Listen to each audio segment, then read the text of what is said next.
Veuvage et d'autres, quelles perspectives de protection aujourd'hui et à venir? C'est sous ce thème que le groupe de réflexion contre les violences basées sur les genres a organisé le samedi 24 juin à Pointe-Noire un échange à l'occasion de la Journée internationale des veuves, célébrée le 23 juin de l'an. Échange porté sur le veuvage, le pré-mariage et la dot ont permis de faire des propositions louables en vue d'amender le code de la famille congolaise et à mieux éduquer les communautés concernant les besoins des femmes vulnérables telles que les veuves. Ces retrouvailles, placées sous les auspices du procureur général près de la cour d'appel de Pointe-Noire, qui a attiré l'attention de tous d'agir et faire en sorte que les droits et la situation des veuves soient reconnus. Il ne s'agit pas de faire du bruit pour rien. Il ne s'agit pas de revenir ici chaque année à répéter les mêmes choses. Il faut proposer,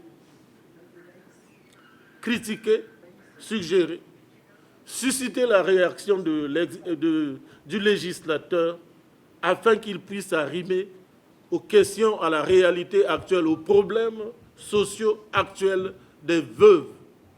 Ça, vous devriez tout faire pour que ça cesse, mais pas seulement par la loi, mais aussi par la pratique.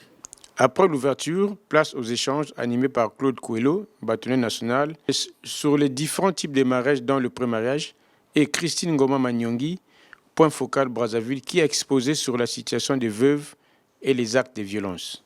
Il y a deux périodes dans le pré-mariage. Il y a la période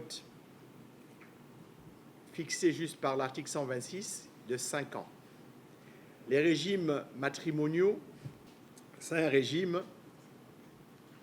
de la séparation des biens, c'est-à-dire que tous les biens acquis durant cette période, sauf à démontrer que vous êtes copropriétaire, ce sont des biens propres à chacun des époux. Donc, au décès d'un des pré-mariés, chacun récupère ses biens. Et en matière de propriété immobilière, c'est celui qui a son nom sur le titre foncier qui est propriétaire. Sauf là aussi à démontrer que j'ai contribué à l'achat de ce bien.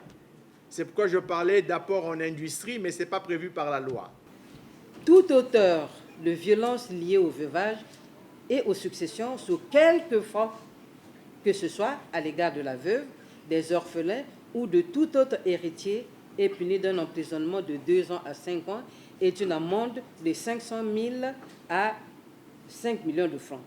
La peine est celle des travaux forcés à temps lorsque l'infraction a été accompagnée de l'une des circonstances aggravantes.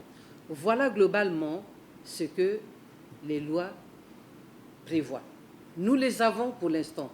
Et dans la salle, nous avons deux magistrats. Effectivement, en tout cas, faisons application de ce que nous avons.